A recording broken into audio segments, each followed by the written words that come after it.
Y muy bien, sean todos bienvenidos a un nuevo capítulo de Religión al Descubierto, hoy con un invitado especial. Me acuerdo que en la primera temporada estuvimos con el pastor y estuvimos aquí hablando tantas cosas sobre la Trinidad, que fue un tema que a la gente realmente le gustó. Y hoy venimos por una segunda parte, venimos por la segunda patita, como decimos aquí en Chile. ¿Cómo está, pastor? Muy bien, gracias a Dios. Gracias, David, por invitarme de nuevo. Es un honor tenerlo aquí nuevamente. Realmente es un agrado tenerlo aquí de invitado. Y realmente es una bendición que la gente pueda escuchar el material que hoy día se va a entregar. Antes de empezar, pastor, Okay. me gustaría que nos contara un poquito de usted, porque sé que hay mucha gente que ya lo conoce, pero hay otras que lo quieren conocer. Ok, pues no sé qué tipo de información. Estamos en Monterrey, Nuevo León, México. Tenemos como iglesia 9 años. Yo he estado pastoreando esos 9 años. Acá en México estamos experimentando un avivamiento en cuestión de personas buscando de la Escritura. Acá en nuestra zona, las iglesias empezaron a experimentar dificultades, pero bueno, se filtró en cierta manera. Creo que todos nos hemos dado cuenta con respecto a la pandemia, quienes realmente estaban buscando a Dios, quienes estaban ahí por otro tipo de intereses. Y cuando vino la pandemia hubo digamos, un proceso donde quedó evidenciado quién realmente estaba buscando a Dios y quién no. Y me parece que nosotros, en lugar de ver que la gente se va, vimos que la gente empezó a llegar y estamos muy contentos, estamos creciendo mucho. Hay un hambre muy grande por la palabra de Dios y pues estamos dispuestos a servirle. Amén, amén. Realmente, insisto, un honor tener de nuevo al pastor aquí con nosotros de Árbol Plantado. Cuéntanos un poquito sobre el proyecto. ¿Cómo empieza este proyecto de Árbol Plantado en el canal de YouTube? Para que la gente lo vaya a seguir también. Sí, mira, empezamos a transmitir en YouTube por hacer un esfuerzo de ayudar a aquellos que están en distintas partes del mundo buscando información bíblica. Lamentablemente se vuelve escaso el lugar donde se estudie fielmente la escritura y hay muchos tipos de preguntas, dudas, temas complicados que la gente pasa años sin comprender y esas dudas generan problemas de fe. Empiezan a dudar de lo que la Biblia enseña, empiezan a dudar de lo que creemos en el cristianismo y nos dimos cuenta que era muy necesario aclarar cuestiones básicas y fundamentales acerca del cristianismo que muchas veces los cristianos pasan por alto. No nos preocupa mucho saber cómo explicar lo que creemos, cómo dar razón, dice el apóstol Pedro, 1 Pedro 3:15, dar razón de nuestra esperanza. No estamos acostumbrados a eso, pensamos que es cuestión de que si lo creemos, estamos haciendo lo que corresponde y no. Si la sociedad y la cultura bombardea tanto las bases bíblicas, las bases cristianas, y los cristianos no están preparados para presentar defensa, eso genera crisis importantes en las personas en cuanto a que ya no están seguros de lo que creen, no saben qué creen y por qué lo creen y mucho menos cómo explicarlo. Entonces nos propusimos, y ese fue el intento, empezar a estudiar desde lo más básico del cristianismo, lo más fundamental, para dejarlo como una forma de estudio a todos aquellos que están buscando respuestas.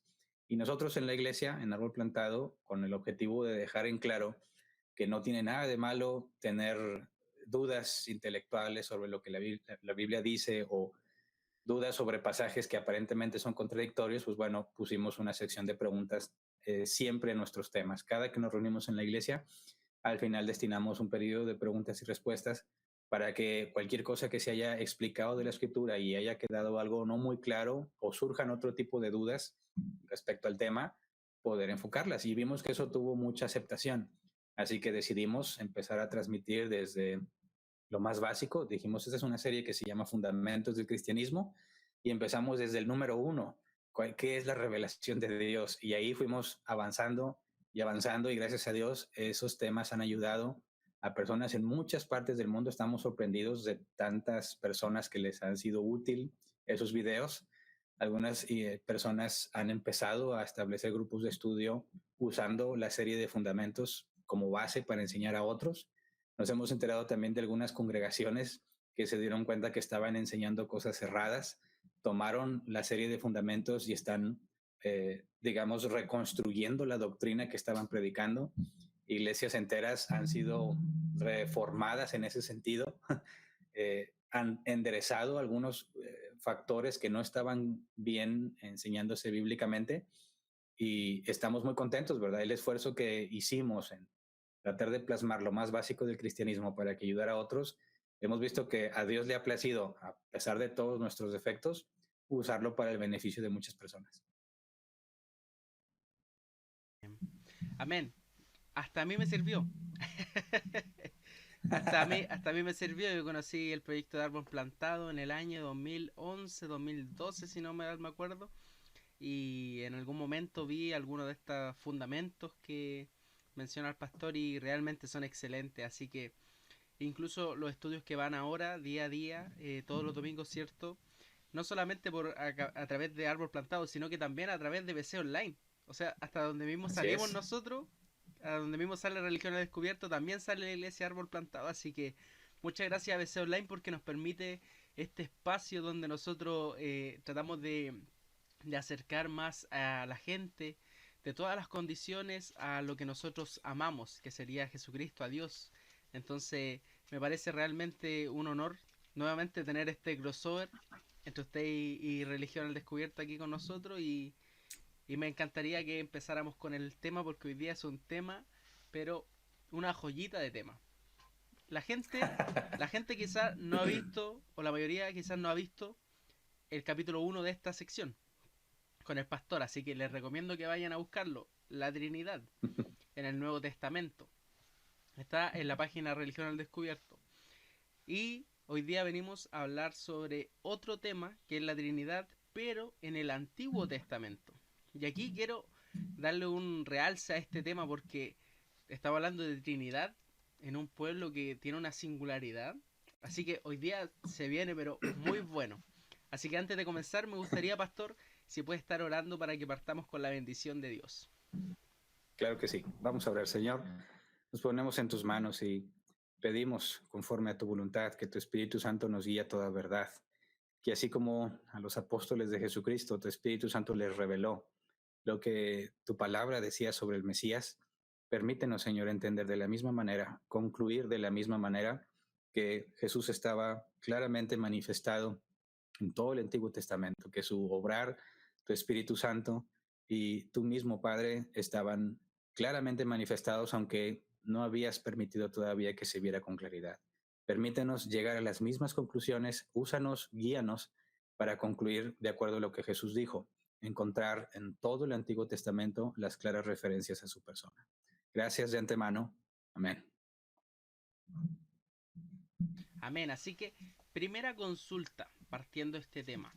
Nosotros sabemos que los judíos hasta el día de hoy, con el credo más conocido por Maimónides, que son los artículos de fe que tienen los judíos, mencionan uno de los primeros de que Dios es un ser único, unipersonal. Una persona, una de las más reconocidas del judaísmo, al menos de esta época, por así decirlo. Él hace estos artículos de fe para poder decir de que Dios no puede ser una trinidad, no puede ser una pluralidad, sino que es alguien simple e único. ¿Cómo entonces nosotros podemos decir que el Antiguo Testamento, la Tanaj de los judíos, contiene algunos pasajes que muestran una pluralidad en Dios?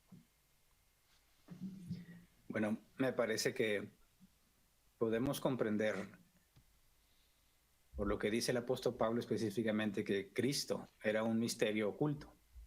Cuando vamos a la Escritura, tenemos que entender que de lo que está escrito, inspirado por Dios, el cual estaríamos de acuerdo tanto judíos ortodoxos como nosotros protestantes, es que Dios está en control de lo que se escribió, ¿verdad? Es inspiración divina. Y puesto que es inspiración divina, consideramos que al momento en que Dios permite que se escriba algo, lo hace con una intención particular. Es decir, hay una interpretación válida para el texto. Una sola. Eso es parte del lenguaje. Cuando hablamos, estamos comunicando un objetivo en particular, un mensaje particular. Puede malentenderse, puede interpretarse de distintas maneras, pero el propósito de quien lo dice o el propósito del autor en cuanto a un escrito es una interpretación. Y cuando el apóstol Pablo nos habla del misterio que estuvo oculto y Jesús reprende a los discípulos, por ejemplo, en Lucas 24, 25 al 27, dice, qué torpes son ustedes, les dijo, y qué tardos de corazón para creer todo lo que han dicho los profetas. Versículo 26, ¿acaso no tenía que sufrir el Cristo estas cosas antes de entrar en su gloria? Entonces, comenzando por Moisés y por todos los profetas, les explicó lo que se refería a él en todas las escrituras. Ahora, cito este pasaje porque, aunque todos habían leído las escrituras y tenían una interpretación de lo que decían las escrituras, Jesús, con palabras duras, torpes, duros de corazón, les hace ver que lo que ellos habían interpretado es correcto y la verdadera interpretación es esta que Jesús les está dando. Aunque nunca encontraron referencias a el Mesías en el sentido divino, digamos que algunas referencias claras quizás como Daniel, en el libro de Daniel, tanto que el sumo sacerdote rasgó sus vestiduras cuando entendió lo que Jesús decía.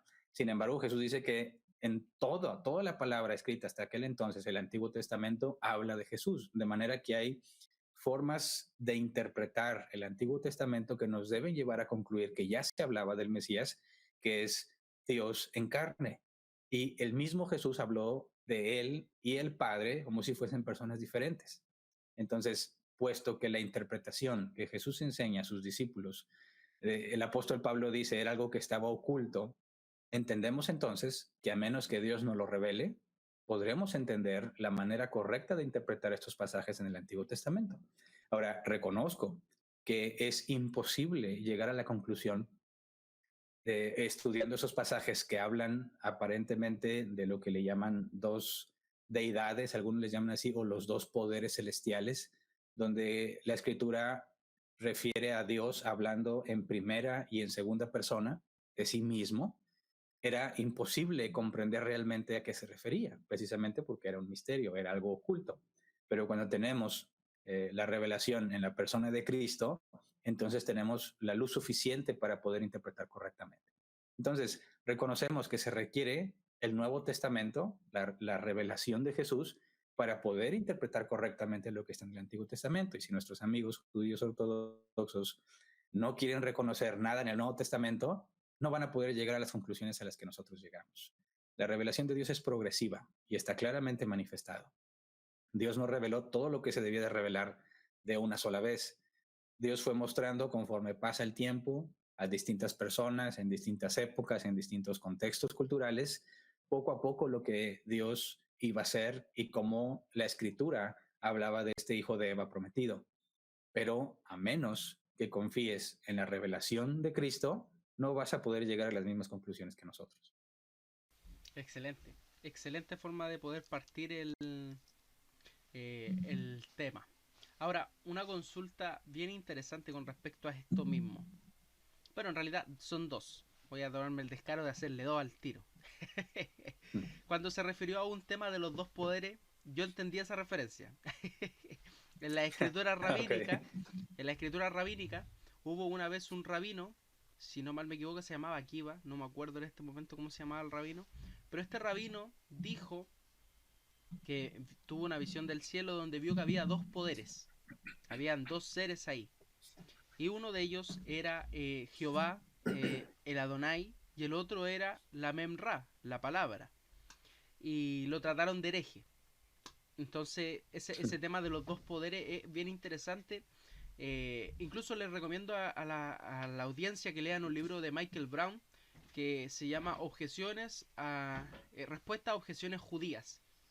Es un libro que tiene 5 volúmenes donde él responde objeciones judías, por qué Jesús no puede ser el Mesías, y él siendo judío, él convertido al cristianismo, empieza a responder esas objeciones. Un material de apoyo por si lo quieren ver. Y ahora sí viene la pregunta. Yo entendí esa referencia, entonces quería aquí para que la gente lo tuviera el contexto. Y la siguiente pregunta es directa, porque aquí en Chilito somos directos. ¿Qué pasaje habla sobre que al menos se dé a entender de que existe una Trinidad?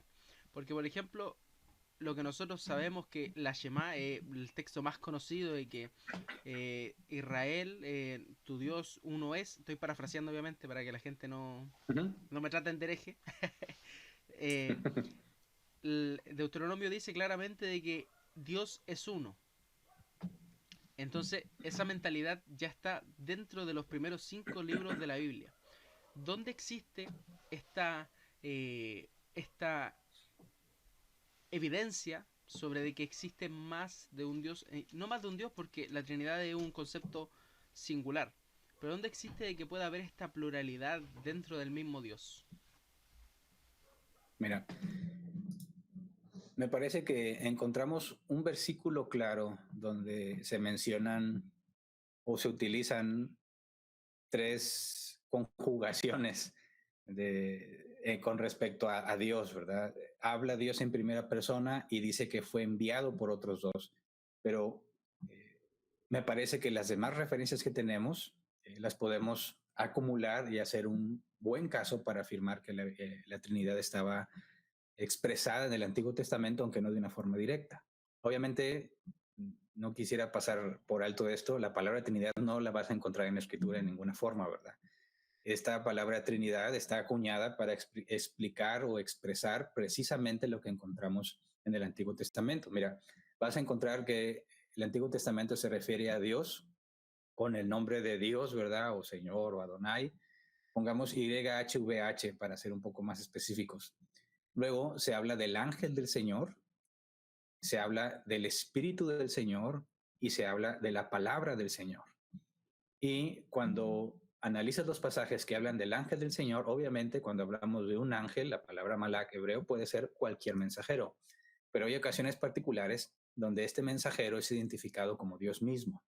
Cuando hablamos de la palabra de Jehová, también no se refiere a algo que lees o un mensaje particular, sino como a una manifestación visible que habla como si fuese Dios mismo. Cuando hablamos del Espíritu del Señor, también se hace una distinción entre el Espíritu del Señor y el Señor, pero ambos hablan como si fuesen Dios mismo. Entonces, cuando tomas estos casos, Dios hablando de sí mismo en primera y segunda persona, hablando de el Señor Jehová o Yahvé, según la traducción que leas, el Espíritu del Señor, la palabra del Señor y el ángel del Señor, encontramos estas referencias que no tienen ninguna explicación si partimos de la singularidad de Dios. Ahora, en el Shema, ¿verdad? Escucha, oh Israel, Jehová tu Dios, Jehová uno es. La palabra uno, ejad, en el hebreo no se refiere exclusivamente a singularidad, ¿verdad? No está hablando a ser único en singular, de hecho es una unidad compuesta. Desde Génesis capítulo 1, y fue la mañana y la tarde un día, ahí se utiliza la palabra ejad. En Génesis 2, el hombre dejará a su padre y a su madre, se unirá a su mujer y serán una sola carne, una es ejad. Cuando Dios está haciendo o da las instrucciones sobre el candelabro de 7 brazos, dice que todos deben ser unidos puestos en una sola pieza, y ahí también es ejad. Y entendemos entonces que cuando dice Jehová uno es, por la forma en que utiliza esa palabra, que no está refiriéndose exclusivamente a ser uno en singular, sino una unidad compuesta. Así que si juntamos las referencias de Dios mismo, hablando de él en primera y segunda persona, con distintas formas de referirse a esa persona, y aparte que la palabra ejad no se refiere solamente a una unidad en singular, sino a una unidad compuesta, me parece que tenemos un caso muy fuerte para demostrar que ya se estaba evidenciando, no claramente, pero ya había evidencia suficiente para la Trinidad. Me lo imagino como una muralla antigua, con estas típicas tablas que tenían un agujero por donde pasaba la luz. De esta manera como que se está expresando de a poco lo que es la Trinidad. Ahora, mencionó algo muy interesante y quiero que lo abordemos sí o sí. Y quiero ser el primero que tire la piedra. No para juzgar, sino que sobre el tema, por si acaso. Es con respecto al ángel de Jehová. Buen tema es ese, el ángel de Jehová. Yo tengo amigos adventistas y tengo amigos testigos de Jehová que creen que Jesús es el arcángel Miguel. Un personaje que se menciona más o menos 3 o 4 veces dentro de todo el contexto del Antiguo y el Nuevo Testamento. Ahora, nosotros cuando decimos que el ángel de Jehová es la representación de la segunda persona de la Trinidad, en este caso Jesús, ¿cómo podemos nosotros responder a que no son el mismo? Y segundo punto, eh, algunas evidencias escriturales donde se demuestren que este ángel de Jehová hablara como Dios o que se dijera expresamente de que es Dios. Sí, mira, aquí tengo algunos pasajes para cada caso, para el ángel del Señor, la palabra del Señor, el Espíritu Santo. Por ejemplo, vamos a Génesis 16, 9 al 13, Reina Valera 1960. Dice, y le dijo el ángel de Jehová, vuélvete a tu señora y ponte sumisa bajo su mano. Le dijo también el ángel de Jehová, multiplicaré tanto tu descendencia que no podrá ser contada a causa de la multitud. Además le dijo el ángel de Jehová, he aquí que has concebido y darás a luz un hijo y llamarás su nombre Ismael, porque Jehová ha oído tu aflicción. Y él será hombre fiero, su mano será contra todos y la mano de todos contra él, y delante de todos sus hermanos habitará. Entonces llamó el nombre de Jehová con que ella hablaba, tú eres Dios que ve, porque dijo, ¿no he visto también al que me ve? Entonces, aquí tenemos que analizar cómo es que llega a la conclusión, Agar, que el ángel de Jehová que habla con ella es el propio Dios que la ve. Hay una distinción entre Dios, quien envía el ángel de Jehová, y al mismo tiempo, al hecho de que el ángel de Jehová esté hablando con Agar, Agar lo reconoce como si el ángel mismo fuese Dios. Esa es una referencia que al principio puede sonar extraña. Dices, bueno, Agar se equivocó. Pero vamos a Génesis 22, 11, 12, Reina Valera 60. Dice, entonces el ángel de Jehová le dio voces desde el cielo y dijo, Abraham, Abraham. Y él respondió, heme aquí. Y dijo, no extiendas tu mano sobre el muchacho ni le hagas nada, porque ya conozco que temes a Dios, por cuanto no me rehusaste a tu hijo, tu único. Y aquí está más interesante. El ángel de Jehová dice, ya conozco que temes a Dios, y al mismo tiempo dice, no me rehusaste a tu hijo. Fue Dios quien pidió que ofreciera a Isaac como un holocausto. De manera que el ángel de Jehová no podría atribuirse el no rehusarle a él el hijo, porque fue Dios quien se lo encomendó. Y al mismo tiempo, este ángel del Señor no es identificado propiamente como Dios. Entonces aquí tenemos una referencia al ángel de Jehová hablando de Dios, ya conozco que temes a Dios, y al mismo tiempo se identifica él mismo como Dios al decir, no me rehusaste a tu hijo. Otra referencia, Éxodo 3, 2 al 4. Dice, se le apareció el ángel de Jehová en una llama de fuego en medio de una zarza. Y él miró y vio que la zarza ardía en fuego y la zarza no se consumía. Entonces Moisés dijo, iré yo ahora y veré esta grande visión. ¿Por qué causa la zarza no se quema? Viendo Jehová que él iba a ver, lo llamó Dios de en medio de la zarza y dijo, Moisés, Moisés, y él respondió, heme aquí. Entonces dice, se le apareció el ángel de Jehová en una llama de fuego, ¿verdad? En medio de la zarza. Y al final del versículo 4 dice, viendo Jehová que le iba a venir, lo llamó de en medio de la zarza. Jehová estaba en medio de la zarza, pero ya se nos había especificado que el ángel de Jehová es quien estaba en medio de la zarza. Tenemos que Dios está hablando a Moisés, pero al mismo tiempo es reconocido como el ángel de Jehová. Tenemos al ángel de Jehová haciendo lo que solo Dios podría hacer, llamarlo desde la zarza. Para Éxodo 3:16 dice, ve y reúne a los ancianos de Israel y diles, Jehová, el Dios de vuestros padres, el Dios de Abraham, de Isaac y de Jacob, me apareció diciendo, en verdad, os he visitado y he visto lo que se os hace en Egipto. Vemos que el ángel de Jehová, a pesar de que es identificado como Dios hablando con Moisés, habla de Jehová como si fuese diferente a él. Entonces tenemos una referencia confusa. Entiendo y reconozco, no es una referencia clara, ¿verdad? A Dios manifestado en dos personas. Lo que resulta muy interesante es ver cómo el ángel de Jehová es reconocido como Dios mismo, habla como si fuese Dios mismo y al mismo tiempo se refiere a Dios como si fuese otra persona. Ahora vamos a otra referencia en Jueces capítulo 6 versículo 12 al 16. Reina Valera 60 dice: y el ángel de Jehová se le apareció y le dijo: Jehová está contigo, varón esforzado y valiente. Y Gedeón le respondió: Señor mío, si Jehová está con nosotros, ¿por qué nos ha sobrevenido todo esto? ¿Y dónde están tus maravillas que nuestros padres nos han contado diciendo: no nos sacó Jehová de Egipto? Y ahora Jehová nos ha desamparado y nos ha entregado en manos de los madianitas. Versículo 14: y mirándole Jehová le dijo: ve con esta tu fuerza y salvarás a Israel de la mano de los madianitas. ¿No te envío yo?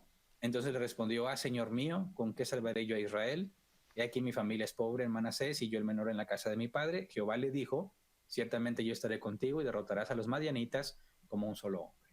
Entonces aquí ya hay una confusión, ¿no? Porque era el ángel de Jehová quien se le apareció y luego tenemos a Dios hablando directamente con un Gedeón, ¿verdad? Entonces, ¿en qué momento el ángel de Jehová fue identificado como si fuese Dios mismo hablando? Pero no dijo que Dios se le apareció, sino el ángel de Jehová. Entonces, otra vez encontramos este mismo tipo de ejemplos, ¿verdad?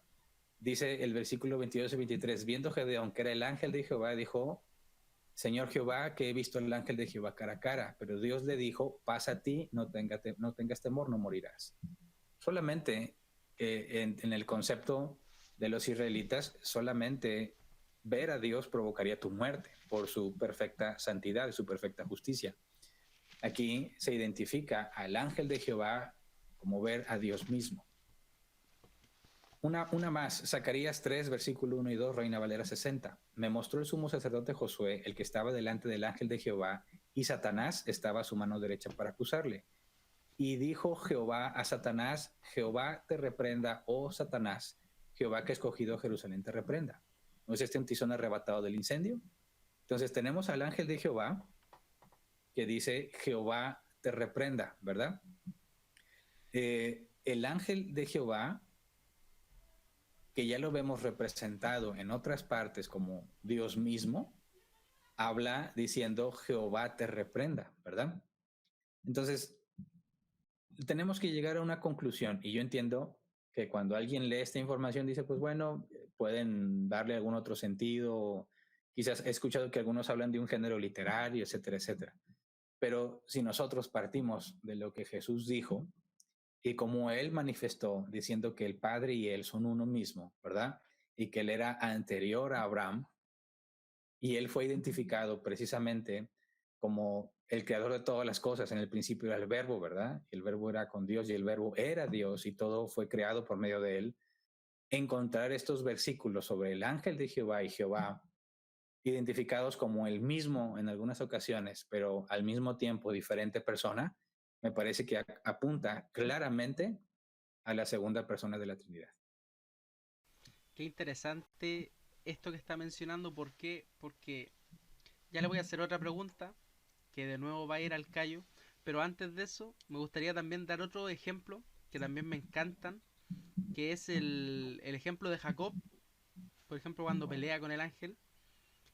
Y esto está en Génesis 32, del 22 al 30, donde en el 27 dice: y el varón le dijo: ¿cuál es tu nombre? Y él respondió: Jacob. Y el varón le dijo: no seguirá más tu nombre Jacob, sino Israel, porque has luchado con Dios y con los hombres y has vencido. Entonces Jacob le preguntó y dijo: declárame ahora tu nombre. Y el varón respondió: ¿por qué me preguntas por mi nombre? Y lo bendijo allí. 30. Y llamó Jacob el nombre de aquel lugar Peniel, porque dijo: vi a Dios cara a cara y fue librada mi alma. En este caso pasa el mismo hecho del que se está mencionando a un ser, ¿cierto?, apodado como el ángel de Jehová, y está mencionando que Jacob dijo que vio a Dios cara a cara. Y otro caso, que es, bueno, dos casos más, si es que me dejan, si es que me lo permiten. Claro. Sé que muchas veces se menciona de que hay algunos que tratan de hacer la conexión y dicen, no, es que sabéis que la conexión aquí entre el ángel de Jehová y el arcángel Miguel. Y yo digo, pucha, no podemos hacer esa conexión porque no hay versículo que haga esa conexión. Es más, hay un versículo que se pasa por alto en muchas ocasiones, que quiero que lo leamos ahora, y que es un versículo clave con respecto a una de las cualidades que tiene el ángel de Jehová. Esto está en Salmos 34:7. Dice, el ángel de Jehová acampa alrededor de los que le temen y los defiende. Ahora, el problema es que para poder acampar de todos los que le temen, tendría que tener alguna especie de cualidad mayor a la que tienen los ángeles. Ahora, esto es un problema porque hay otro versículo en el libro de Salmos que dice que cada uno de nosotros tenemos un ángel que nos cuida. Hay un ángel que nos cuida a cada uno. Pero en el caso del ángel de Jehová es el que acampa alrededor de todos los que le temen. Y el Israel, en la figura del ángel de Jehová, es muy respetada. Entonces, ¿cómo un ángel común y corriente puede estar en alrededor de todos los que le temen al mismo momento y en el mismo momento puede defenderlos? Entonces, ese versículo creo que hay que marcarlo, porque hay que decir, hay una cualidad muy singular que se menciona ahí, que nosotros muchas veces pasamos por alto. Y ahora, la última cosa que quiero decir, y viene la pregunta que le quiero hacer. ¿Cómo hacemos la conexión entre el ángel de Jehová y Jesús? Porque esta es la pregunta clave que una vez, en algún momento, me la deben haber dicho y yo debo haber quedado impactado, que está en Jueces 13:18. En Jueces 13:18, los padres de Sansón le preguntan el nombre al ángel de Jehová y el ángel de Jehová respondió, ¿por qué preguntas por mi nombre que es admirable? Es interesante que dé su nombre que es admirable, porque nosotros después vamos al mismo libro de los profetas, a Isaías 9:6, y nos dice que el nombre del Mesías es admirable, entre otra lista, ¿cierto? Padre eterno, Dios fuerte, Consejero. consejero, admirable. Entonces, ahí está la conexión entre que este ángel de Jehová tiene el mismo nombre que el futuro Mesías. Y ahora sí, la pregunta que le quería hacer sí o sí se la tengo que hacer. El ángel de Jehová, claro, el ángel de Jehová tiene estas cualidades divinas, etcétera, etcétera. Hay buenos versículos. Pero ahora, estos versículos nos podrían decir de que realmente este ángel estaba más cerca de Dios. ¿Por qué? Porque he escuchado a algunos rabinos modernos decir de que este ángel habla como si fuese Dios, se le menciona que es Dios, etcétera, etcétera, pero es porque él está más cerca de Dios que cualquier otro ángel. Incluso hay algunos que tienden a ir mucho más allá y dicen de que este ángel de Jehová es Enoch. Lo mencionan por Tercera de Enoch, un libro apócrifo eh, que estaba escrito solamente en griego, por eso no es tan antiguo. Tercera de Enoch dicta eso, de que luego de Dios llevarse a Enoch, Enoch se convierte en un Metatrón, en un ángel, el ángel de los ángeles. Entonces, ¿cómo podemos responder a esta objeción, pastor? Pues mira,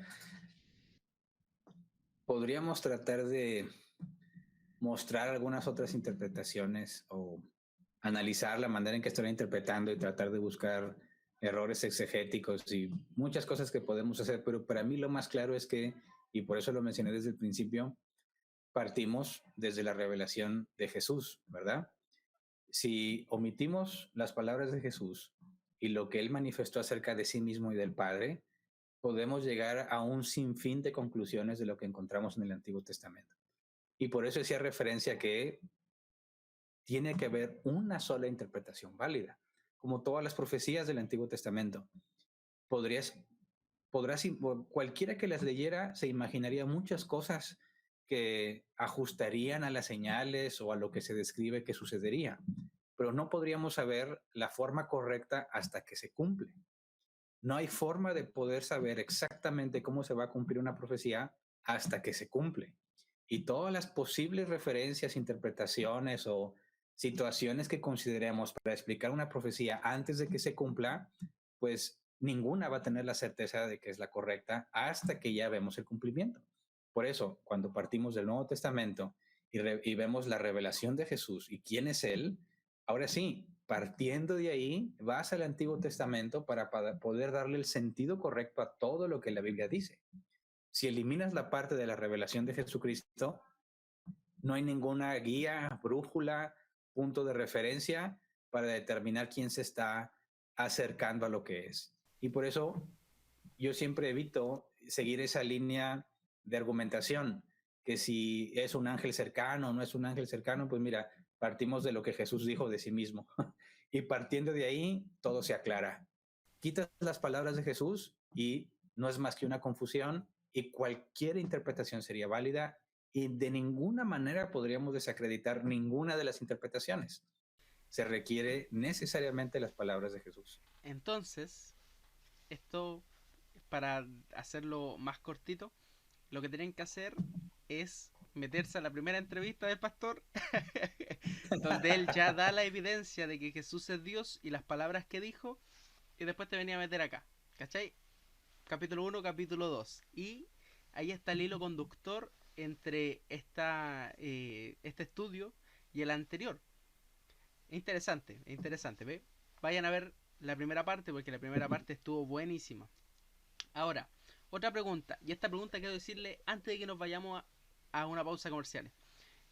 ¿Es el Espíritu Santo un ser, una persona? ¿Por qué?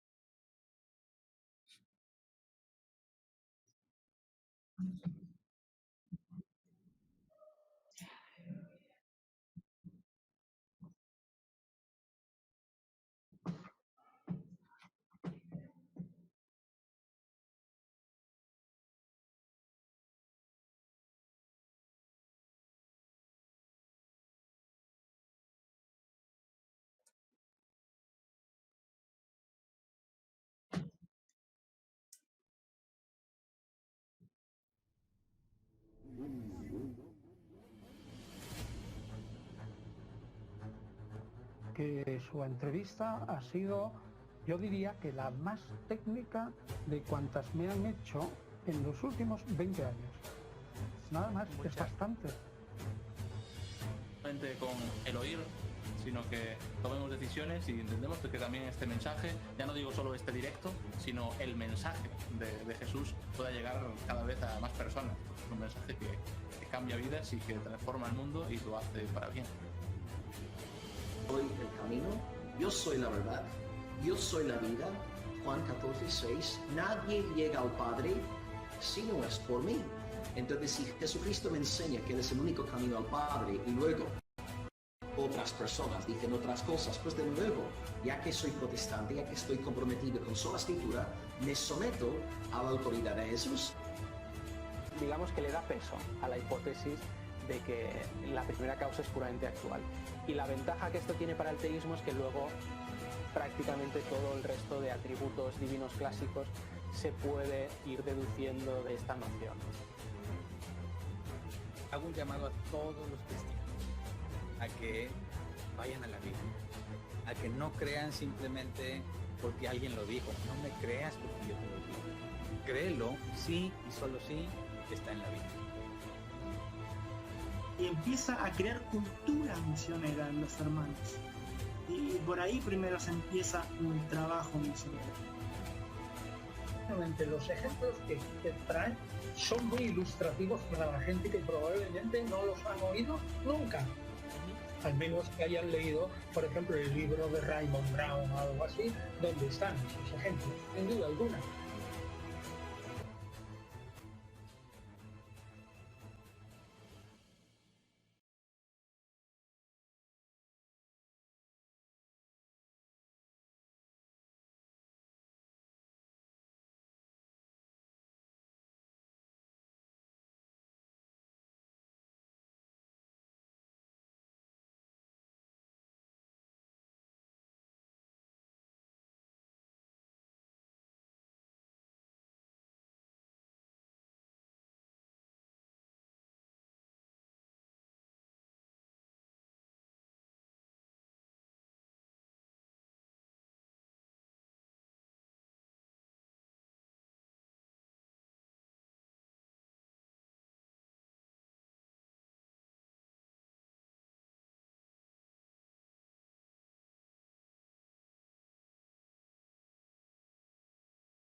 Y volvemos de nuevo con ustedes en tu canal Religión al Descubierto, tu canal predilecto de Chile. Estamos hablando un poquito aquí con el pastor de la situación con respecto a nuestros propios países, y la verdad es que está muy complicada la situación, así que les pedimos también, como casi suplicando, que se cuiden, ¿cierto? Usen mascarilla, alcohol gel, ustedes saben, hay que cuidarse, distancia física, por favor, señores. Cuídense, por favor. Realmente nosotros los queremos mucho y no queremos que más gente muera, así que cuídense, por favor, se los pedimos. Ahora sí que sí, pastor, con respecto a la pregunta anterior, ¿cómo se puede responder esta pregunta con el Antiguo Testamento? Bueno, para apoyar el caso de que el Espíritu Santo es una fuerza solamente, una especie de energía activa que Dios usa, digamos, para hacer las cosas o para ayudar a las personas, bueno, tendríamos que encontrar que específicamente no habría ninguna referencia a una entidad personal. Con entidad personal me refiero a que es una persona, puesto que tiene atributos que solo una persona pudiera tener. Por ejemplo, Isaías 63, versículo 10 y 11, Reina Valera 1960, dice: mas ellos fueron rebeldes e hicieron enojar su Santo Espíritu, por lo cual se les volvió enemigo, y él mismo peleó contra ellos. Pero se acordó de los días antiguos de Moisés y de su pueblo, diciendo: ¿dónde está el que les hizo subir del mar con el pastor de su rebaño? Donde él puso en medio de él su Santo Espíritu. Entonces, cuando nos dice hicieron enojar su Santo Espíritu, es imposible pensar que una energía o una fuerza se enoje. Para hablar de un enojo necesitamos conciencia de sí mismo. Nosotros nos enojamos, estamos conscientes, pero no solo conscientes, sino conscientes de nosotros mismos. Podemos examinar qué hacemos, por qué lo hacemos, razonar lo que otros nos estarán haciendo a nosotros, y de ahí viene el concepto de ser un individuo personal, es decir, me enojo, estoy razonando en las circunstancias, creo que hay alguna injusticia, etcétera, etcétera. Entonces, tratar de justificar que el Espíritu Santo es una energía genera serios conflictos con este pasaje. Ahora vamos a Ezequiel 11:5, Reina Valera 60. Y vino sobre mí el Espíritu de Jehová y me dijo: así ha dicho Jehová, así habéis hablado, casa de Israel, y las cosas que suben a vuestro espíritu yo las he entendido. Una fuerza como tal no puede ser representado como alguien que habla, ¿verdad? Cuando vemos que se enoja y además que habla, que dijo, entonces ya se vuelve muy complejo sostener la idea de que es una fuerza. Segunda de Samuel 23, 2 al 3. El Espíritu de Jehová ha hablado por mí y su palabra ha estado en mi lengua. Otra vez, Él ha hablado por mí y su palabra, la palabra del Espíritu Santo. Es muy complejo sostener la idea de que es meramente una energía debido a las referencias de persona que encontramos. Me parece que hay más pasajes, pero en cuanto a esto sería más que suficiente para demostrar que la idea de que sea meramente una energía no explica satisfactoriamente estos pasajes. Es interesante esto porque nosotros también tuvimos un estudio con el erudito Mike Latorre, le mando un abrazo. El erudito Mike Latorre también nos explicaba mucho sobre que, aunque a veces se le aplique un lenguaje entre comillas metafórico al Espíritu Santo, no lo convierte en una fuerza impersonal. Y daba casos donde al Espíritu Santo se le aplica ¿cómo se llama? Una palabra que es metafórica, por así decirlo, y a Jesús muchas veces también, y eran casi las mismas palabras. Entonces también los invito a que vayan a ver también ese capítulo. Miren, vamos interrelazando dos capítulos más. Tienen harta tarea. Y en el caso también donde se menciona que el Espíritu Santo habla, tiene que haber un carácter propio del Espíritu Santo, tiene que haber un carácter de persona. Y la pregunta es la siguiente con respecto a eso mismo. ¿Podría ser lenguaje metafórico? Por ejemplo, en algunos casos donde se habla que la sabiduría está hablando, ¿podría ser el caso del Espíritu Santo lo mismo? Pues mira, en algunos casos podríamos intentar usar ese argumento, pero si además el término Espíritu Santo es identificado con Dios mismo, me parece que sería muy difícil justificarnos con el género literario, por así decirlo. Mira, cuando dice Job 33:4, el Espíritu de Dios me hizo y el soplo del Omnipotente me dio vida, sabemos que solo hay un hacedor, ¿verdad? Y es Dios. Y decir que el Espíritu Santo lo hizo y hacer distinción de quién le dio el soplo de vida, que fue el Omnipotente, estamos viendo que el Espíritu Santo tiene un atributo divino, ¿verdad? Que es el ser creador de todas las cosas. Si vemos que el Espíritu Santo es mencionado aquí como Dios mismo y además se le atribuyen, digamos, cuestiones de personalidad, creo yo que queda fuera el argumento de la forma metafórica de hablar. Pero aquí yo he encontrado mucho problema a la hora de hablar de este tipo de cosas en la aceptación de las personas que pretenden argumentar que es una energía. No creo yo que lo hagan porque son seres malvados y quieren distorsionar la escritura. Al contrario, he visto que son honestos en defender lo que ellos piensan y sinceramente están convencidos de lo que ellos piensan es realidad.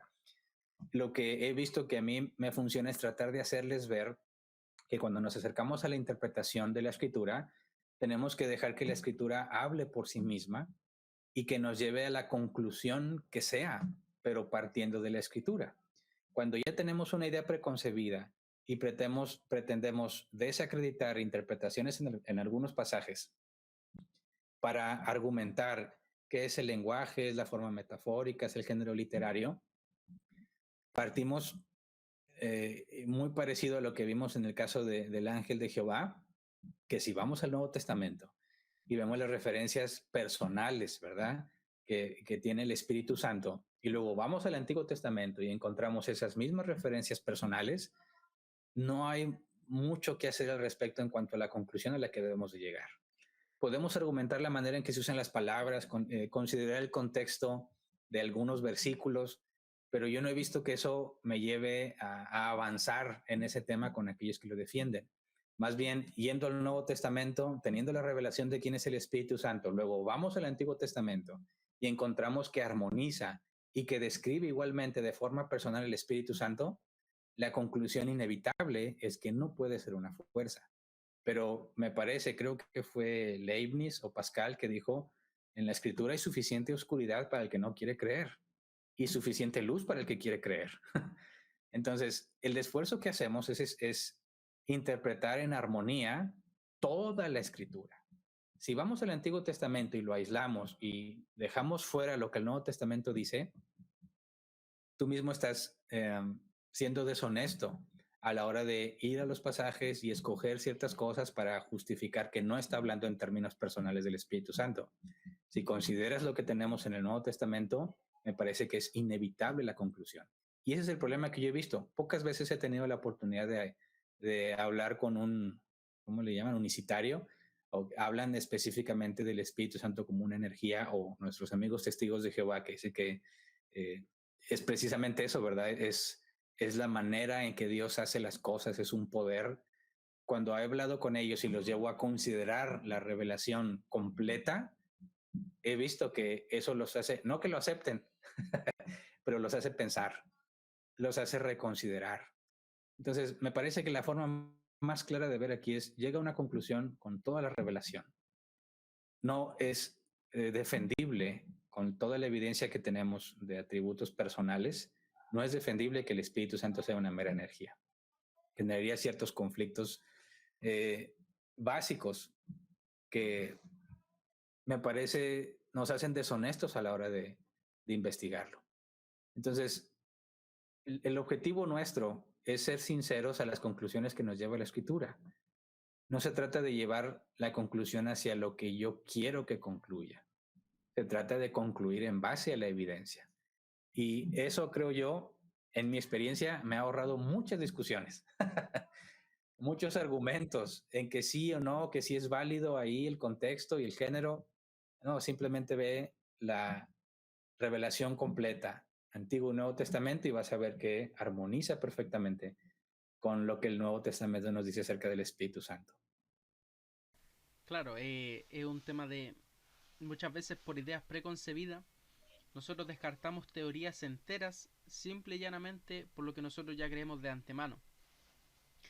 Esto el erudito C.S. Lewis lo llama argumentar en círculo, ¿cierto? A partir de una idea en la que nosotros ya creemos, criticar la idea para descartar la idea en la que nosotros no creemos. Entonces, una argumentación en círculo, a ninguna persona debería sacar una conclusión argumentativa por medio de una argumentación en círculo. Por ende, la evidencia debería ser tomada de forma parcial para poder sacar una conclusión, y esta conclusión tendría que ser fuera de nuestras creencias más arraigadas. Por ejemplo, dar el ejemplo nada que ver, pero yo trato de ser lo más objetivo en el ambiente en el que estudio, que es la historia. Trato de ser lo más objetivo posible, y en muchas cosas he tenido que decir cosas que quizás a los cristianos no les gusta que yo diga. Como por ejemplo, decir de que en Israel hubieron muchas personas que se atribuyeron a sí mismos cualidades mesiánicas. En la Biblia se mencionan Judas el Galileo, Teudas el egipcio, etcétera, etcétera. Y Jesús, para la historia, es uno de los tantos Mesías que proclamó ser el Mesías. Entonces nosotros tenemos que argumentar de que Jesús es el Mesías porque Él es el que simplemente fue el mejor, es el que cumplió más profecías, es la persona que tiene más fiabilidad en la historia, es una persona espectacular que ha cambiado el mundo. Pero muchas veces cuando digo esas palabras la gente me quiere crucificar.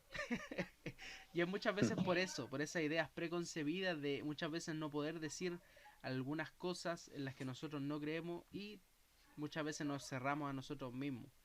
Por eso insisto, este video también va a ir para muchas personas que no creen en la Trinidad. Y los invito a que investiguen la evidencia. La evidencia tiene que ser investigada parcialmente, porque así se llegan a mejores resultados. Como dice el pastor, o sea, te ahorráis 1 kilo de problemas, 1 kilo de todo. Así que estudien la Biblia sin ideas preconcebidas y sin el afán de pelear tampoco, porque por redes sociales se ve mucho. Algunas de las características que mencionaba, pastor, es interesante también que en Isaías 40, 13 y 14 se nos menciona también como una cualidad muy especial del Espíritu Santo, donde dice: ¿quién enseñó al Espíritu de Jehová o le aconsejó enseñándole? ¿A quién pidió consejo para ser avisado? ¿Quién le enseñó el camino del juicio o le enseñó ciencia o le mostró la senda de la prudencia? Me resulta muy interesante esto, porque cada vez que en el Antiguo Testamento se menciona como ¿quién te enseñó tal cosa? Como por ejemplo en el mismo libro de Job, cuando Job le recrimina a Jehová: oye, pasó esto, que pasó esto otro, tú estabas cuando yo creé tal cosa, tú estabas cuando yo vi tal cosa, tal cosa.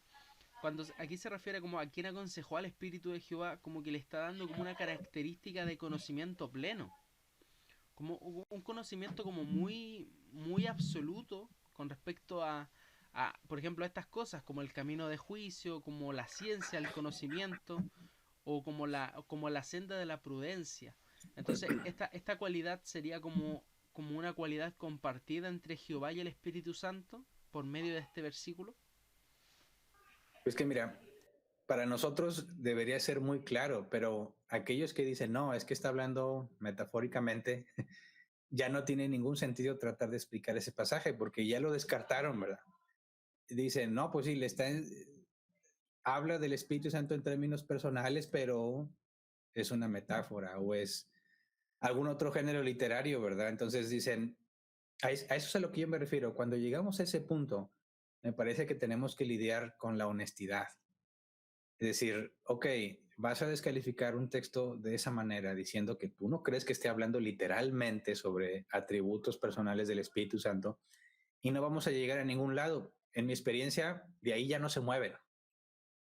Por eso decía, ok, para mí es clarísimo que está hablando que obviamente se refiere a características personales, ¿verdad? No puede ser el Espíritu Santo una energía si se expresa así de él. Pero si lo vas a negar, entonces te metes en problemas con muchos otros pasajes en el Nuevo Testamento, muchas descripciones claras. Mentirle al Espíritu Santo es mentirle a Dios mismo. No puedes hablar de mentirle a una fuerza, ¿verdad? Cuando el Espíritu Santo se dijo, apartadme a Bernabé y a Pablo, ¿verdad? Para la tarea, ¿cómo el Espíritu Santo pide que se le aparte? Es obvio, pero cuando vas a ciertos pasajes y buscan forzar esto de no es literal, está hablando solamente en sentido figurado, ahí hay un callejón sin salida, ya no se puede avanzar. Por eso, para mí es clarísimo que el Espíritu Santo se refiere al Espíritu Santo como una persona, porque parto de las evidencias en el Nuevo Testamento. Si no somos honestos para llegar a la conclusión donde la Escritura nos guíe, no vamos a avanzar de ninguna manera. Y mira, en la experiencia que nosotros hemos tenido, sobre todo cuando hacemos sesión de preguntas y respuestas, evito siempre al máximo la controversia entre si estamos interpretando correctamente un pasaje o no. A veces le puedo decir, mira, te concedo, si tú no quieres interpretarlo de esa manera, ok, pero ahora explícame en el panorama general, explícame cómo esta interpretación particular tuya resuelve todas las demás referencias que tenemos al Espíritu Santo.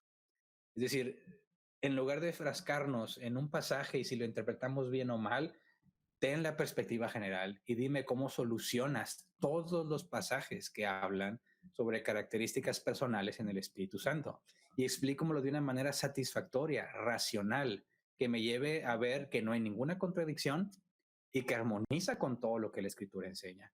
Y es ahí donde veo que se detienen a pensar, se tienen que poner a formular cómo pueden construir esa teoría. Y no me acuerdo cuál es el autor que leí que dice esto, eso es una piedra en el zapato. Es quien haya tenido esa experiencia, tratar de caminar con una piedrita dentro de tu zapato es algo muy incómodo. Como quiera caminas, pero no vas a durar mucho tiempo. Tarde o temprano vas a tener que detenerte, retirarte el zapato y lidiar con la piedra que está ahí para que puedas seguir avanzando. Y eso es lo que buscamos. En lugar de hacer una batalla campal de entre mi interpretación de un pasaje contra la tuya, decimos, no, checa el panorama completo y eso ya es una piedra en el zapato para ellos. Aunque visiblemente no lo reconozcan o te digan que no pasa, mira, ya se llevaron la piedrita y van a estar pensándolo, van a estar meditándolo. Y es así como he visto que algunos aceptan que no pueden continuar con esa piedra. Tienen que sentarse, tienen que quitar la piedrita y muchas veces llegan a la conclusión, sí, no puedo escapar de la conclusión. El Espíritu Santo debe ser una persona. Y es así como avanzamos. De otra manera, en mi experiencia, nos enfrascamos en discusiones sin fin. Claro, viendo esa perspectiva, nosotros tratamos de dar la argumentación, toda la argumentación posible, pero aún así la persona va a creer que no es así y se va a quedar en el mismo puesto de siempre. Ahora, quiero volver a algo que se habló antes, que es con respecto al ángel de Jehová. Pero cositas cortitas, sumamente cortitas. Muchas veces decimos que por así decirlo, decir ángel se refiere como algo, un aspecto negativo, o como un aspecto de bajar a una persona de rango. Pero si nosotros leemos Génesis 40, 15, 16, habla de Dios y lo menciona como un ángel que ha rescatado a todos del mal. Se menciona a Jehová como un ángel. Y en Isaías 63, 7 al 8, nos dice que el mismo Jehová es el Salvador. Y en el versículo 9 nos dice que el ángel de la faz los salvó y los levantó todos los días de la antigüedad. Entonces, cuando nosotros mencionamos como ángel, no lo mencionamos como en sí como un rango. Que se le mencione como el ángel de Jehová no necesariamente se refiere a que tiene una creación, por ejemplo. Porque nosotros sabemos que Jesús es eterno. Miqueas 5:2 nos dice que el Mesías viene de los días de la eternidad. Eso era un poquito de cosas. Es que aquí acabo de encontrar un estudio que tenía. Me gustaría citar varias cositas de aquí. Rashi, que es un judío, en Éxodo 23, 21:3, nos dice que el ángel de Jehová tiene el nombre de Jehová. Darashot Aram 4:25 nos dice que al único que se le da el nombre de Jehová es al ángel de Jehová, que está compuesto de 4 letras, refiriéndose al tetragramatón, ¿cierto? YHWH. El Zohar 3:277, 8 nos dice que el ángel de Jehová es el Shaddai. Zohar de Éxodo 14:19 nos dice que el ángel de Jehová es el mediador entre Dios y los hombres. No sé si a algunos le hace acordar eso, pero Cuando a mí me dicen es el mediador entre Dios y los hombres, me hace acordar a alguien. No sé tú, pero a mí sí. Jesucristo hombre. Amén. El Talmud Hagigá 15 nos dice, aquí es lo que le decía antes, el rabino Elisha ben Abuya fue considerado un hereje luego de decir que vio dos poderes en el cielo, a Dios y al ángel de Jehová, y dice que hay otra fuente de poder en control del mundo además de Dios, refiriéndose al ángel de Jehová. Entonces, estas cosas son muy interesantes para mí y me gustaría mencionarlas antes de ir al siguiente punto. Y ahora sí, volviendo al punto anterior, una vez escuché a un unicitario y a un testigo de Jehová, y en realidad he escuchado a varios que dicen, está bien, la discusión del Espíritu Santo pasa a segundo plano cuando nosotros nos referimos a la deidad de Jesús. Por ejemplo, si nosotros demostramos la deidad de Jesús, podemos llegar más fácilmente a creer en una Trinidad. Y usted, pastor, mencionó un tema muy interesante que es la palabra, la memra, como le decían los judíos. ¿Cómo nosotros podemos hablar sobre esta memra, esta palabra, en términos divinos? ¿Y cómo la podemos conectar, como lo hace Juan tan fácilmente en Juan 1.1 y en primera de Juan 1.1 y la conecta con Jesús? Bueno, tenemos referencias a la palabra del Señor siendo identificada como el propio Señor, ¿verdad? Por ejemplo, Génesis 15.1, Reina Valera 60. Después de estas cosas vino la palabra de Jehová a Abraham en visión, diciendo, no temas, Abraham, yo soy tu escudo y tu galardón será sobremanera grande. La palabra de Jehová en visión no se habla de el nombre de Dios, ¿verdad? Que se le apareció, sino la palabra de Jehová. Y la palabra de Jehová dice, yo soy tu escudo y tu galardón. La palabra de Jehová se identifica a sí mismo como Jehová. Primera de Samuel, capítulo 3, versículo 3 al 7. Samuel estaba durmiendo en el templo de Jehová, donde estaba el arca de Dios, y antes que la lámpara de Dios fuese apagada, Jehová llamó a Samuel y le respondió, heme aquí. Y corriendo luego Elí, dijo, heme aquí, ¿para qué me llamaste? Y Elí le dijo, yo no he llamado, vuelve y acuéstate. Y él se volvió y se acostó, y Jehová volvió a llamar otra vez a Samuel. Y levantándose Samuel, vino a Elí y le dijo, heme aquí, ¿para qué me has llamado? Y le dijo, hijo mío, yo no he llamado, vuelve y acuéstate. Versículo 7, y Samuel no había conocido aún a Jehová, ni la palabra de Jehová le había sido revelada. Vemos que la palabra de Jehová, tal como en el caso de Abraham, no le había sido mostrada. ¿A qué se refiere? Primera de Samuel 3:10. Y vino Jehová y se paró y llamó como las otras veces, Samuel, Samuel. Entonces Samuel dijo, habla porque tu siervo oye. Y luego nos brincamos el versículo 21. Y Jehová volvió a aparecer en Silo porque Jehová se manifestó a Samuel en Silo por la palabra de Jehová. Entonces, la palabra de Jehová, hijo y Jehová, están identificados a pesar de que se refieren a dos entidades como el mismo Dios. Jeremías 1:4-9, vino pues palabra de Jehová a mí diciendo, antes que te formaste en el vientre te conocí y antes de que nacieses te santifiqué, te di por profeta a las naciones. Y bueno, claramente la palabra de Jehová habla como si fuese Dios mismo. Entonces, al ver las referencias bíblicas a la palabra de Jehová y que se identifica a sí mismo como Dios, la conclusión está hablando de sí mismo. Ahora, en cuanto a la afirmación de Juan, en el principio era el verbo, ¿verdad? Y el verbo estaba con Dios y el verbo era Dios. La palabra griega ahí es logos. Y sí, se puede entender como verbo o como palabra. Y podríamos hacer una conexión con la palabra hebrea para palabra, que también se puede traducir como palabra. Sin embargo, creo yo que Juan va un poco más profundo en el concepto de lo que es el logos, porque en el contexto griego, logos tiene que ver con el orden de todo el universo, ¿verdad? Y decir que en el principio era el logos implica que es el orden o la explicación de todo el orden que existe y que no es una fuerza que ordena las cosas, sino una persona. Si Jesús se identificó a sí mismo como él y el Padre siendo uno, y vemos que la palabra de Jehová se identifica a sí misma como si fuese Dios mismo, entonces vemos, me parece, la conexión directa, ¿verdad?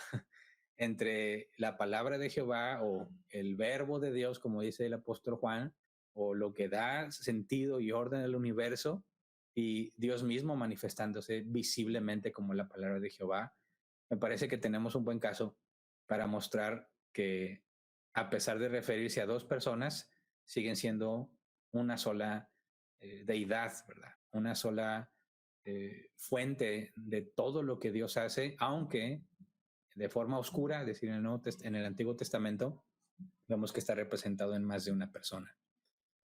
Ahora, si partimos nuevamente de lo que Jesús dijo de sí mismo y vemos lo que dijo Daniel, ¿verdad? Como hijo de hombre que viene en las nubes y que se presenta ante el anciano de días, ¿verdad? Y recibe el reino. Tendríamos que considerar el contexto de lo que se está diciendo ahí, ¿verdad? Para la cultura israelita. Quien cabalga sobre las nubes siempre ha sido Dios. Quien tiene carruajes o que se transporta en las nubes o se mueve entre las nubes, siempre es una referencia a Dios. Y que hay una referencia muy interesante porque que está sobre las nubes es como hijo de hombre. Es como un humano, pero al mismo tiempo solo hace lo que solamente Dios puede hacer y recibe el reino, ¿verdad? Y puede presentarse ante el anciano de días y no es consumido como cualquier hombre. No moriría por presentarse delante del anciano de días. Al contrario, es digno de recibir el reino.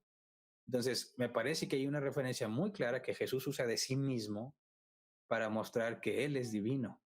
Y si lo conectamos con las evidencias que tenemos en el Antiguo Testamento, me parece que la conclusión es obvia, ¿verdad? Jesús, la palabra del Señor, el ángel de Jehová, son la misma entidad y al mismo tiempo son un solo Dios. Antes de la conclusión, me gustaría agregar algo ahí. Cuando se refiere al logos, claro, yo también creo que Juan lo saca más de un contexto aristotélico con respecto al logos como el primer motor inmóvil. Yo también creo lo mismo. Pero, ahora hay otro caso, por ejemplo, Filón de Alejandría, que es contemporáneo a Jesús, un judío, en interpretación alegórica, capítulo 3, 31, 95, refiriéndonos a la palabra, dice, siendo interpretado significa Dios en su nombre, pero la sombra de Dios en su logos, que usó como un instrumento cuando estaba haciendo el mundo. Y esta sombra, por así decirlo, modelo, es el arquitecto de estas cosas. Otro libro de él, sobre la confusión de lenguas, 28-146, dice, y aunque todavía no hay nadie que sea digno de ser llamado hijo de Dios, sin embargo, que trabaje arduamente para ser adornado según su logos primogénito, el mayor de sus ángeles como el gran arcángel de muchos nombres, porque él es llamado la autoridad y el nombre de Dios, y el logos y el hombre según la imagen de Dios, y el que ve a Israel. Y última referencia es sobre sueños, su libro 1, capítulo 37, párrafo 1215, donde dice, porque hay como parece dos templos que pertenecen a Dios, uno en este mundo en el que sumo sacerdote es el logos divino, su propio hijo primogénito. Ahora, yo sé que muchas personas me van a salir con la cuestión al tiro, y se las voy a contestar al tiro, de que el logos, cuando se refiere aquí, él ya fue consumido por el concepto aristotélico, el concepto sobre el logos como primer motor inmóvil, y por eso menciona que el logos, la memra, como le dicen los judíos, es un ser divino, y que los judíos antiguamente no creían que esta palabra tenía características divinas o de un ser personal. Pero, lamentablemente para ustedes, pero, hay algo que se llama los targumín, que son comentarios de los que eran para las personas que eran, entre comillas, menos entendidos en las lenguas griegas y hebreas, y los targumín eran comentarios escritos en lengua aramea. Al menos hasta el momento tenemos varios targumín, el targumín de Jerusalén, el targumín de Yohanan, el targumín de Ónkelos, y muchas veces en estos targumín ellos, en vez de decir Jehová, mencionan a la palabra de Jehová como en los casos que mencionaba el pastor. Por ejemplo, en Génesis 1.27, el targumín de Jerusalén dice, y la palabra del Señor creó al hombre a su imagen y semejanza, de la presencia del Señor. El targumín de Jonathan, en Génesis 3.18, dice, y oyendo la voz de la palabra del Señor, caminando en el jardín. La voz de la palabra me escuchó en el jardín, responde Adán. Otros casos, por ejemplo, el Targumín de Jerusalén en Génesis 16:13, donde dice en el nombre de la palabra del Señor, o sea, también menciona que la palabra tiene un nombre. O en el Targumín de Jerusalén, en Deuteronomio 26:17, donde dice, has elegido la palabra del Señor para que sea rey sobre ti este día, para que Él sea tu Dios, refiriéndose a la palabra. Entonces, creo que no solamente nosotros como cristianos tenemos esta idea de que el Logos, esta palabra, es Dios, sino que Filón de Alejandría y en este caso los Targumims mencionan también que esta palabra tiene características divinas, y Deuteronomio 26:17 menciona que la palabra iba a ser el Dios de ellos. Entonces creo que eso es como algo que enriquece el estudio con respecto a lo que nosotros estamos hablando con respecto a la Memra. Y pastor, en conclusión de todo esto que hemos visto, ¿usted cree en la Trinidad? Por supuesto. ¿Qué le diría a las personas que no creen en la Trinidad? Mira, trato de ponerme en sus zapatos. Trato de ser empático. Y partiendo de lo primero que mencioné sobre Jesús, diciéndoles a sus discípulos que eran tardos para entender, ¿verdad? Torpes. Creo que ahí debemos de identificarnos todos. Creo que ese es el punto de partida. El momento en que, y lo digo por experiencia propia, cuestiones bíblicas que yo defendí por muchos años sin considerar que efectivamente un análisis honesto desacredita por completo tu postura. Yo era capaz de sostener una postura independientemente de los versículos que me mostraran, porque yo ya estoy negado a la conclusión que esos versículos me llevarían y no puedo avanzar.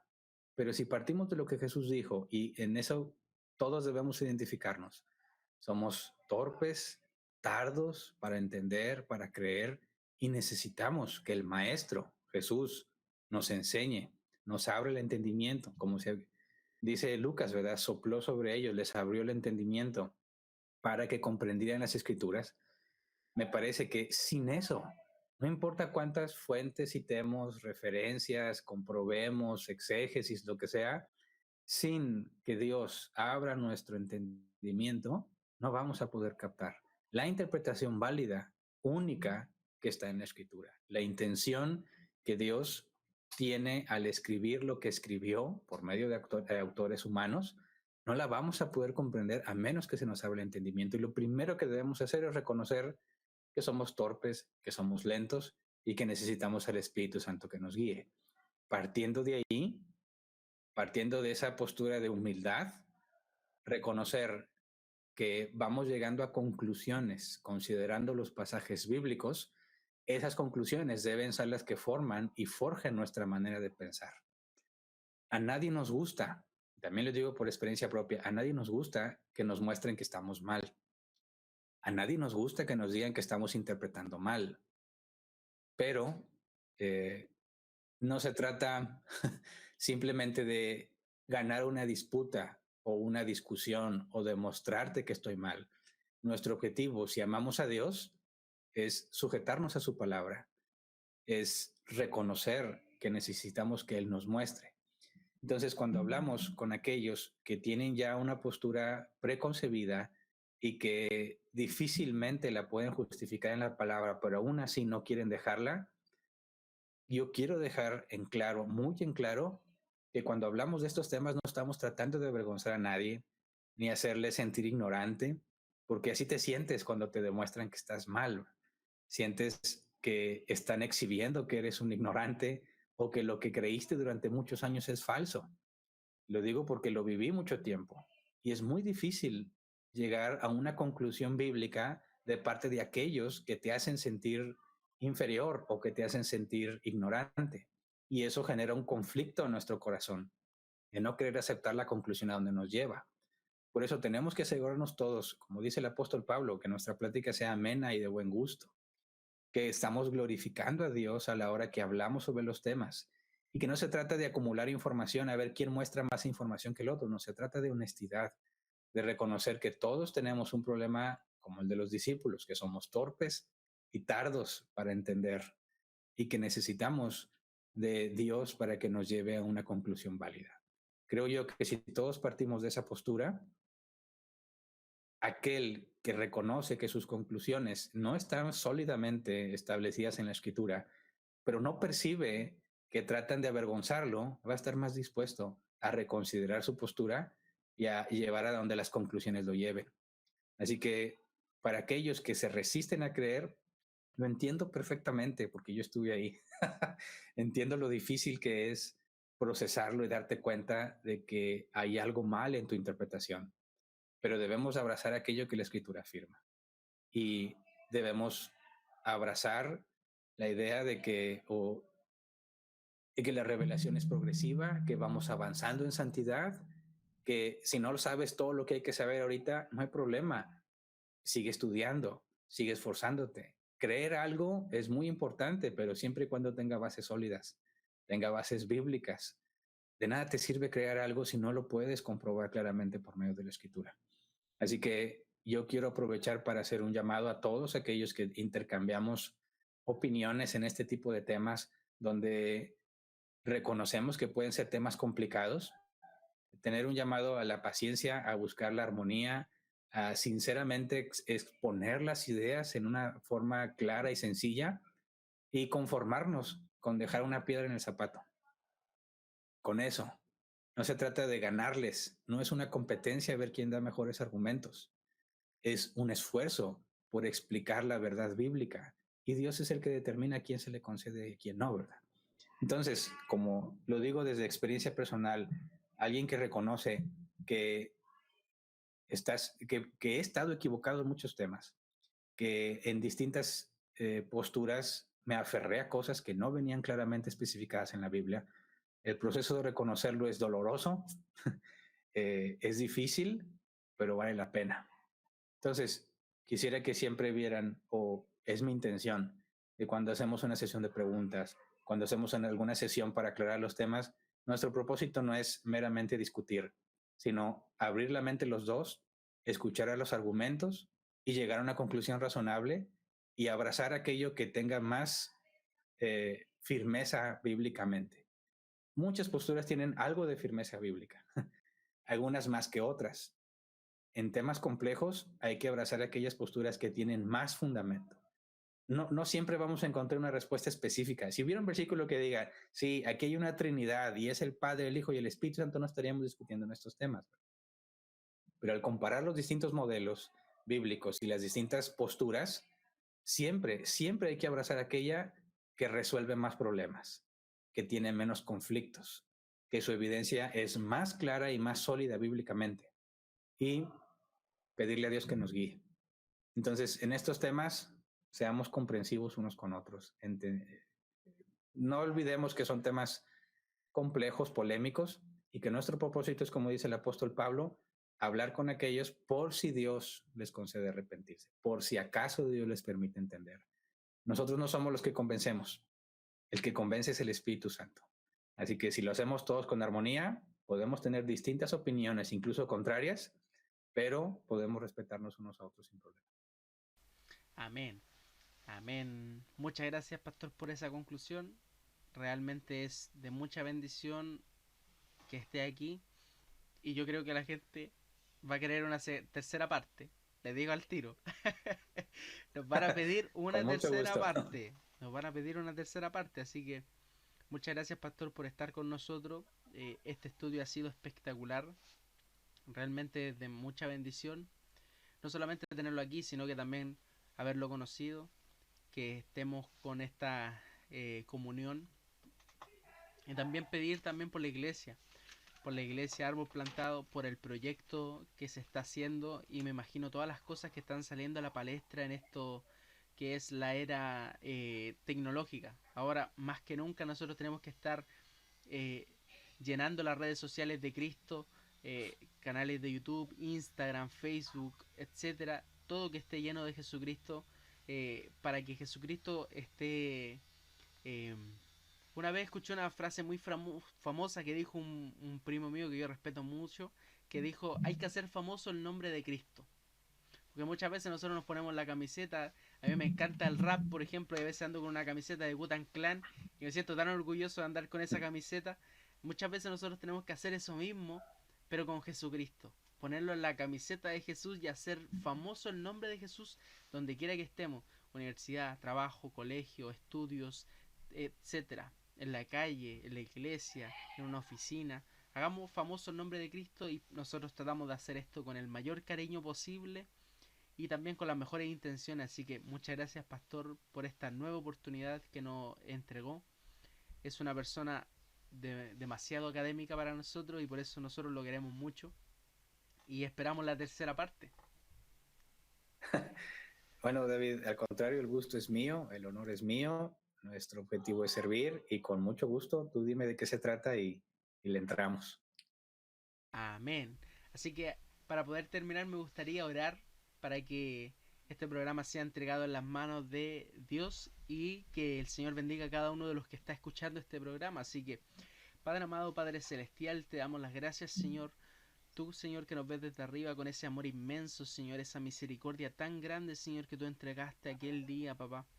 Te quiero pedir, Señor Jesucristo, que tú estés con nosotros día a día, Señor, después de cada una de las cosas que nosotros vivimos, en nuestros trabajos, nuestros estudios, Señor. Tú estás ahí siempre, siempre estuviste, Señor, siempre estarás, Señor. Así que te damos las gracias, Señor, por ese amor que nos rodea, Señor, esa mano tuya poderosa que cada día, Señor, la vemos más reflejada, Señor, en nuestras vidas. Bendice la familia del pastor, bendice la familia de cada uno de los que está escuchando, Señor, bendice a mi familia. Y te quiero pedir, Señor, una inmensa bendición a cada uno de los que toma esta palabra y que la lleva en práctica, que es lo más importante, papá. Así que te pido todo esto en el nombre del Padre, del Hijo, del Espíritu Santo. Amén y amén.